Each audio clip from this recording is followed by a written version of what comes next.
هەڵبەت بۆ قسەکردنی زیاتر پێویستەکە کە لەگەڵ بەڕێز دکتۆر حەیدەر ئەسفور شرۆڤەکاری ئابووری لە بەغداوە قسەی زیاتر بکەم بە تایبەت لەسەر هۆکارەکانی جێگیربوونی دیناری عێراقی لەو ئاستەدا. بۆیە دکتۆر حەیدەر بە شێوەیەکی ڕاستەوخۆ لە بەغداوە لەگەڵمە بێت. دکتۆر سڵاوت لەبێتم کاتت باش. هۆکاری مانەوەی دیناری عێراقی بە جێگیری لەو ئاستەدا چییە؟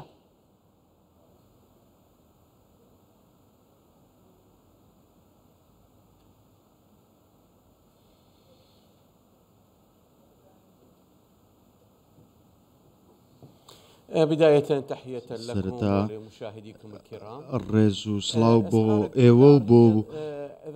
بو بينيران بهاي جيجربوني دولار لا بازار كان دا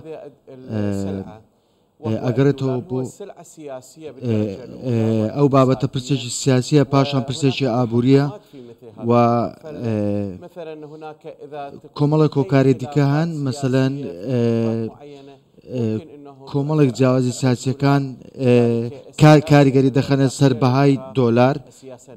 بە تایبەت ئەو سیاسەتە کاشێک کە لە عێراقدایە کاریگەری ڕاستەوخۆی هەیە. هەروەها ڕێژەی ئاڵوگۆڕی دراو لەسەر بازارەکان زۆرێک لە هاوسەنگی دروست کردووە وەک ئەوەی ئێستای بینین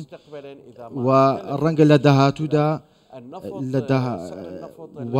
نرخی نەوت وەک دەزانن عێراق بە شێوەیەکی گشتی پشتی پێ دەبەستێ ئەمانە کاریگەری دەخەنە سەر بەهای ئاڵوگۆڕی دراو لە بازارەکان و ئێستاش بەو شێوەیە نابندرێ بڵێن سەقامگیریەکی بەرچاو لە بازارەکانی ئاڵوگۆڕی دراودا هەیە وەک لە دەوڵەتانی ناوچەکەدا کە بە شێوەیەکی گشتی هەڵ ئاوسانی دروست کردووە لە بازارەکاندا و چەند وڵاتێکی دیکە وەکو میسر و دەکرێت لە عێراق هەمان سیناریۆی هەبێت لە داهاتوودا کە بە شێوەیەکی قوڕس مامەڵە لەگەڵ دۆخی ئابووریدا دەکرێت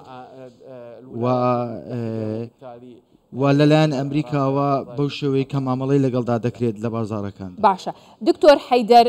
ئەبێت بانکی ناوەندی عێراق چ ڕێکارێکی دیکە بگرێتە بەر بووی کە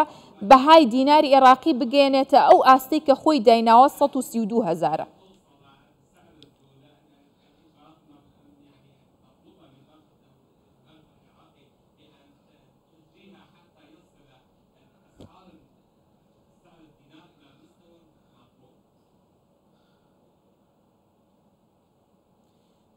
الصعوبة الوصول إلى المستوى المطلوب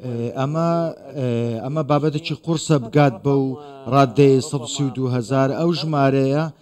وەگەوەی دەیبینین ئەو هاوسەنجەیە کە دەبینین لە ڕێژەی خستنە بازار و ئەو خستن ڕووی کە لاسە دۆلار هەیە و ئەو ڕێژەیە کە لە دینار دەخرێتە ڕوو وەکو پێویست نییە بە پێی داواکاریەکان نییە ڕێژەیەکی بەرچاو لە خستنە ڕۆی دۆلار و ڕێژەیەکی ینی جیاوازێکی زۆر هەیە لا ڕێژەی خستنە ڕوو لا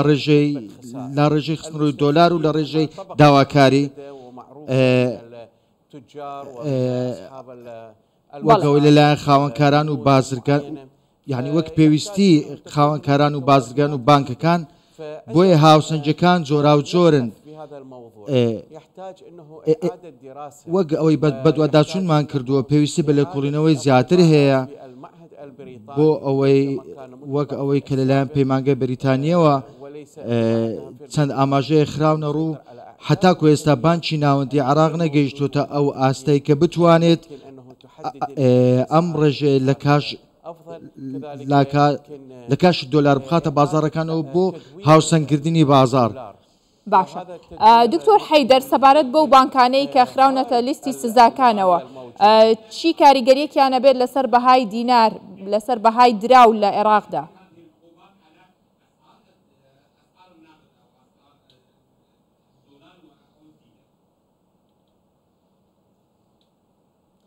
البنك المركزي بانکی ناوەندی تلافيا للمشكلة وتلافيا للضغط حتى لا تكون هناك بە زۆر کێشە و بە زۆر ئاسنگدا تێدا بە زۆر بە زۆر قەیرانی ئابووریدا دەناڵێنێت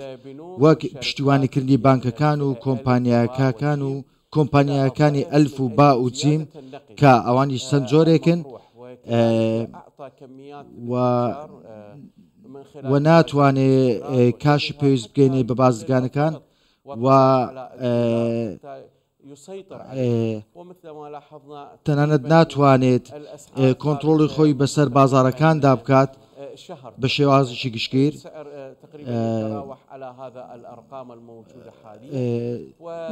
چەند ڕێکارێک گیرانوتە بەر بۆ ئەوەی هەتا گەیشتووە بەوەی بەهای دۆلار لە بازارەکاندا بەم شێوە جێگیر بکرێ کە لە ژێر کۆمەڵێک فشاردا بووە و داواکارێکی زۆر لەسەر بەهای دۆلار هەیە لەلایەن کۆمپانیەکان و خاوەنکارانەوە. دکتۆر حەیدەر عەسفۆر شرۆڤەکاری ئابووری لە بەغداوە لەگەڵ مامووی سوپاس بۆ بەڕێستان.